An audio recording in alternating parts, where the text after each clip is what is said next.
Guys, welcome back to ముఖ్య channel. Rishi వసుల సఖీ దరి చేరువ పార్ట్ 7. కొత్తగా మన ఛానల్ చూస్తున్నట్టయితే please share and subscribe to ముఖ్య ఛానల్.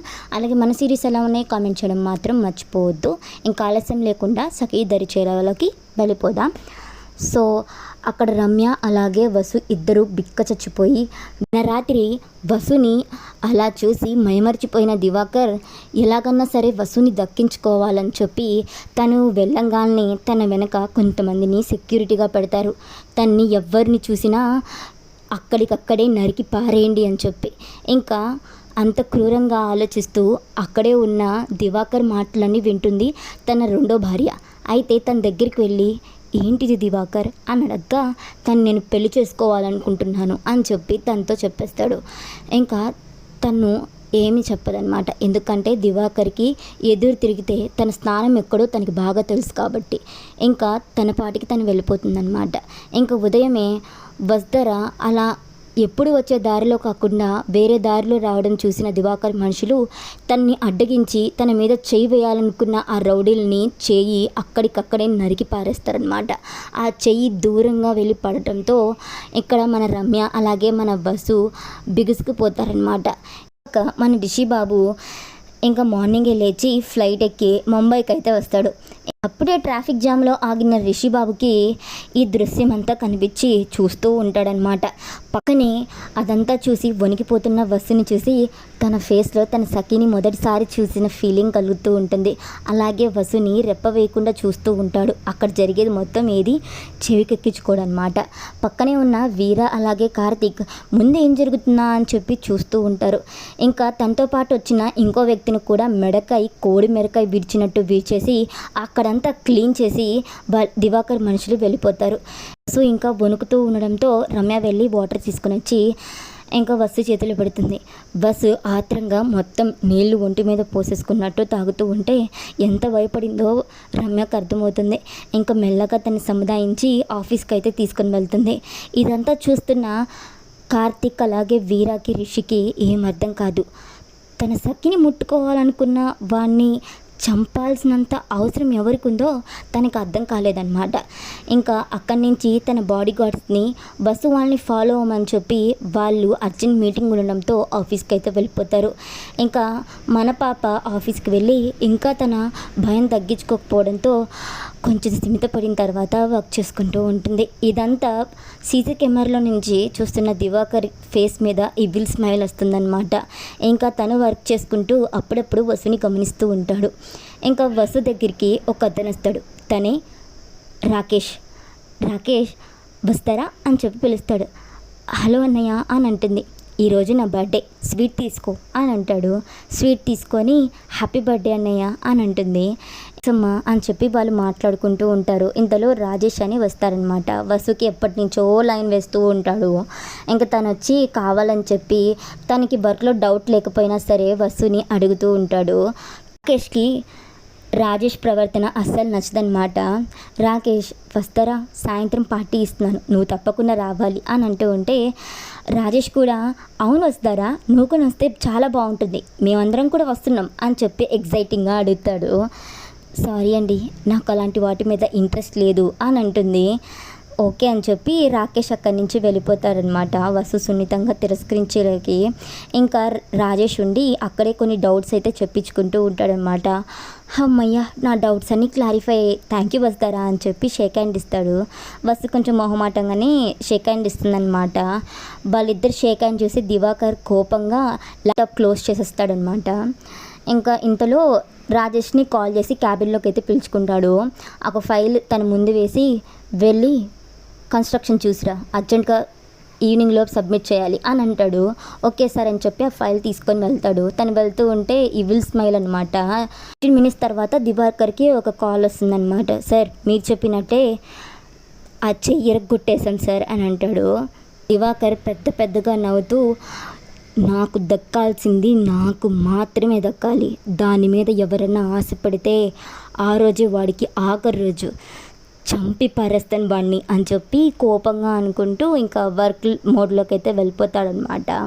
ఇవేం తెలియని మన పాప సిన్సియర్గా వర్క్ చేసుకొని ఇంకా ఈవినింగ్ కల్లా ఇంటికైతే వెళ్తుంది. వాళ్ళు వెళ్ళేంత వరకు కూడా రిషి వాళ్ళ బాడీ గార్డ్స్ చూస్తూ ఉంటారనమాట. కార్తిక్ బాడీ గార్డ్స్ని కాల్ చేసి పక్కనే ఉన్న రమ్యని ఎత్తుకొచ్చేయమంటాడు. అలాగే సార్ అని చెప్పి అమ్ము ఇంటికి వెళ్ళే వరకు చూసి రమ్యని అయితే ఎత్తుకొని వచ్చేస్తారనమాట మత్తుమంది పెట్టి. ఒక చైర్లో అయితే బంధించేస్తారు. ఇంకో పక్క వసు అయితే ఫాస్ట్గా ఇంట్లోకి వెళ్ళి వాళ్ళ మామయ్య లేడు అని కన్ఫర్మ్ చేసుకున్న తర్వాత వాళ్ళ పెద్దమ్మ మార్నింగ్ ఇచ్చిన వర్క్ చకచకా చేసేసి వాళ్ళ నాన్నకి స్నానం చేపించేసి మందులేసి అన్నం పెట్టేసి అలాగే వాళ్ళందరికీ కూడా అన్నం తీసి పెట్టేసి తను కొంచెం అన్నం తిందామని కూర్చునేసరికి బయట నుంచి వాళ్ళ మామయ్య వాళ్ళ పెద్దమ్మ మాటలు వినిపించేసరికి త్వరగా ఆ ప్లేట్ని కూడా వెళ్ళి కిచెన్లో పెట్టేసి ఇంకా లోపలికి వెళ్ళి డోర్ క్లోజ్ చేసుకుంటుందన్నమాట. ఇంక వాళ్ళ పెద్దమ్మ వసు మామయ్య వచ్చాడు వచ్చి అన్నం వడ్డించు అని చెప్పి గట్టిగా పిలుస్తుందన్నమాట. ఇంకా వసు ఆ డోర్కి జారిపడి కొనుక్కుతూ కూర్చొని ఉంటుందన్నమాట. వాళ్ళ పెద్దమ్మ అరిచేసరికి పెద్దమ్మ నాకు ఒంట్లో బాగాలేదు, ఈరోజుకి నువ్వు మామయ్యకి పెట్టేవా అని చెప్పి వణుకుతూనే అంటుందన్నమాట. ఏంటే నాటకాల పని తప్పించుకోవడానికి ఇది ఒక శాఖ అని చెప్పి గట్టిగా అరుస్తుంది. లేదు పెద్దమ్మ, కొంచెం ఒంట్లో నలతగా ఉంది, ప్లీజ్ పెద్దమ్మ ఇది ఒక్కసారికి మామయ్య నువ్వు పెట్టేవా అని అంటుంది. సర్లే అని చెప్పి ఇంకా వాళ్ళ తమ్ముడికి తనే వడ్డించి తన కొడుకు కూడా వడ్డించి తను తినేస్తుందన్నమాట. ఆ రోజు ప్రశాంతంగా అస్సలు పడుకోదు బస్సు, అలాగే వణుకుతూ ఎటు సైడ్ చూస్తూనే కలత నిద్రపోతుంది. ఇంకో పక్క రమ్యనైతే ఎత్తుకొని వెళ్తారు కదా కార్తిక్ మనుషులు. ఇంకా కార్తిక్ తన ఎదురుగా కూర్చొని కాళ్ళ మీద కాలేసుకొని రమ్యని చూస్తూ ఉంటాడు. ఇంకా తన మొహం మీద నీళ్ళు ఫోర్స్గా పడేసరికి అమ్మో వానా వానా అని చెప్పి పెద్ద కేకేసి లేగుస్తుందన్నమాట. ఎదురుగా ఉన్న మనుషులు చూసి కొంచెం భయపడుతూనే సార్ నన్ను ఏం చేయొద్దు సార్, మీకు కావాల్సిన డబ్బులే అయితే నా దగ్గర అంత డబ్బులు లేవు సార్, నా దగ్గర ఈ మంత్ శాలరీ మాత్రమే ఉంది, అది కూడా ఒక 2 రోజుల్లో వచ్చేస్తుంది సార్, మీకు కావాలంటే రేపు నేను వచ్చి మీకు ఆ శాలరీ మొత్తం ఇచ్చేస్తాను సార్, నన్ను ఏం చేయొద్దు సార్ అని చెప్పి కొంచెం వెక్కుతూనే వాళ్ళని బతిమలాడుతూ ఉంటుంది. తను ఏం మాట్లాడుతుందో చుట్టూ ఎవరికి అర్థం కాకపోయేసరికి కార్తిక్ని చూస్తూ ఉంటారనమాట. కార్తిక్ స్టాప్ ఇట్, ఎందుకు అలా చెవి కోసిన మేకలాగా అరుస్తూ ఉన్నావు, నేను ఇప్పుడు ఏమన్నా అన్నానా అని చెప్పి నోటి మీద చేయి పెట్టుకొని తల గుండ్రంగా ఊపిద్ది. నీతో కొంచెం పని ఉంది అని అంటాడు. నాతో మీకేం పని సార్ అని అంటాడు. ఇంతలో సాగర్ వసుధర ఫోటో తీసుకుని వచ్చి బెంచ్ మీద పెడతాడు. ఆ ఫోటోని చూసి వసుధర గురించి ఎందుకు అడుగుతున్నారు, చేస్తారేమో అస్సలు చెప్పకూడదు అని అనుకుంటూ తను ఎవరో నాకు తెలుసు సార్ అని అంటుంది. మార్నింగ్ నువ్వు తను ఆఫీస్కి వెళ్ళడం మేమంతా చూసాం, నిజం చెప్పు అనేసరికి మార్నింగ్ నుంచి మమ్మల్ని బాగా అబ్జర్వ్ చేస్తున్నట్టున్నారు అని అనుకుంటూనే మా వసుధరతో మీకేం పని సార్ అని అంటుంది. సాగర్ వాట్ అని అంటాడు. అవును సార్ తన పేరు వసుధర అని అంటుంది. తిను వసుధరనా? అవును సార్.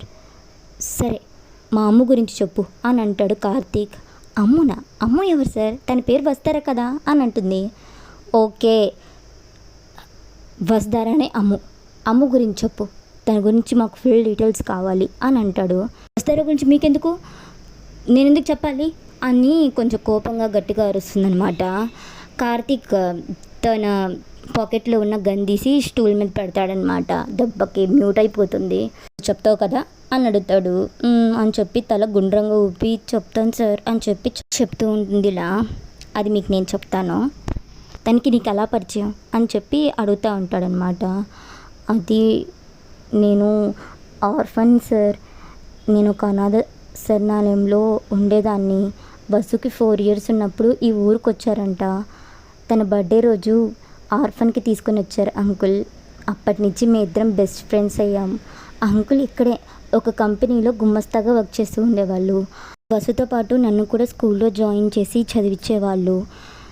అలాగే మేము ఇద్దరం బాగా చదువుకుంటూ ఉండేవాళ్ళం. సడన్గా నేను వసు స్కూల్ నుంచి వచ్చేటప్పుడు వాళ్ళ ఇంటి ముందు చాలామంది మనుషులు పోగై ఉన్నారు. ఏంటా అని చెప్పి మేము కూడా వెళ్ళి చూసేసరికి వసు వాళ్ళ పెద్దమ్మ అలాగే వాళ్ళ అన్నయ్య నించొని వాళ్ళ నాన్న కాళ్ళ మీద పడి వాళ్ళని క్షమించమని వాళ్ళని ఇంటికి రమ్మని చెప్పి బ్రతిమలాడుతూ ఉంటే అంకుల్ ససేమీరా లోపలికి రానివ్వారని చెప్పేసరికి ఇంకా బస్సు కూడా అక్కడే ఉండడంతో బస్సుని పట్టుకొని ప్లీజ్ అమ్మా మాకు నువ్వే దిక్కు, నేను బాగా చూసుకుంటాను, మీ అమ్మలాగా చూసుకుంటాను అని బస్సుని మాయ మాటలతో నమ్మించి ఇంట్లోకి అయితే చేరింది. కొన్నాళ్ళకి వసు మెచ్యూర్ అయిన తర్వాత అప్పటికి అర్థమైంది అంకుల్కి ఆడపిల్లకి అమ్మ అవసరం ఎంతుందో. ఇంకా అప్పటి నుంచి అంకుల్ కూడా ఆంటీతో కొంచెం బాగానే ఉండేవారు. తర్వాత మాకు తెలిసింది అంకుల్ ముందే ఆంటీ వసుతో కొంచెం బాగా మాట్లాడేదని, తర్వాత అంతా తనకి సరిగ్గా ఫుడ్ కూడా పెట్టకుండా తన ఇష్టం వచ్చినట్టు తిడుతూ కొడుతూ సాధించేదని చెప్పి ఇప్పటికి కూడా అలాగే చూస్తూ ఇంట్లో పనులంతా చేపించుకుంటూ ఉంటుంది సార్ అని అంటుంది. అదంతా విన్నా కార్తీక్కి కోపం వస్తూ ఉన్నా సరే సైలెంట్గా వింటూ ఉంటాడు. ఇంకో పక్క అదంతా కెమెరాలో చూస్తూ ఉంటాడనమాట మన రిషి బాబు. ఆల్రెడీ అక్కడ ల్యాప్టాప్ బలి కూడా అయిపోయి ఉంటుంది. ఇంకా సాగర్ పరిగెత్తుకుంటూ వెళ్తాడు ఆ సౌండ్కి. బాబా ప్లీజ్ కూల్ అని అంటూ ఉంటే మమ్మల్ని అందరినీ దూరంగా తీసుకుని వెళ్ళి మహారాణిలో చూసుకుంటానని చెప్పి పెద్ద సబతాలు పీకాడు. ఇక్కడికి వచ్చి దాన్ని పని మనిషిని చేశాడు. నా దగ్గర ఉండుంటే మహారాణిలో చూసుకునేవాడిని కదరా దాన్ని. ఇక్కడికి వచ్చి వాడి మొదటి భార్యకి చాకరీ చేయించుకుంటున్నాడని చెప్పి రిషి కోపంగా అని అంటూ ఉంటాడు. మరి వాళ్ళ నాన్న ఏమనలేదా అని అంటూ ఉంటే పాపం సార్ ఆ అంకుల్ వసు మెచ్యూర్ అయిన 15 days తర్వాత అంకుల్కి బోన్ ఫ్రాక్చర్ అయింది. అప్పటి నుంచి ప్యారలైజ్ అయిపోయి మంచానికే పరిమితం అయిపోయారు. ఎలా అని అడుగుతాడు. ఏమో సార్ తెలీదు. ఒకరోజు వసు కాల్ చేసి నాన్నని హాస్పిటల్లో జాయిన్ చేశామని చెప్పింది సార్. నేను కూడా వెళ్ళాను. అక్కడ అంకుల్ని చూసి నా కంట్లో కూడా నీళ్ళు ఆగలేదు సార్. పాపం వసు ఆ రోజు అస్సలు అన్నమే తినలేదు.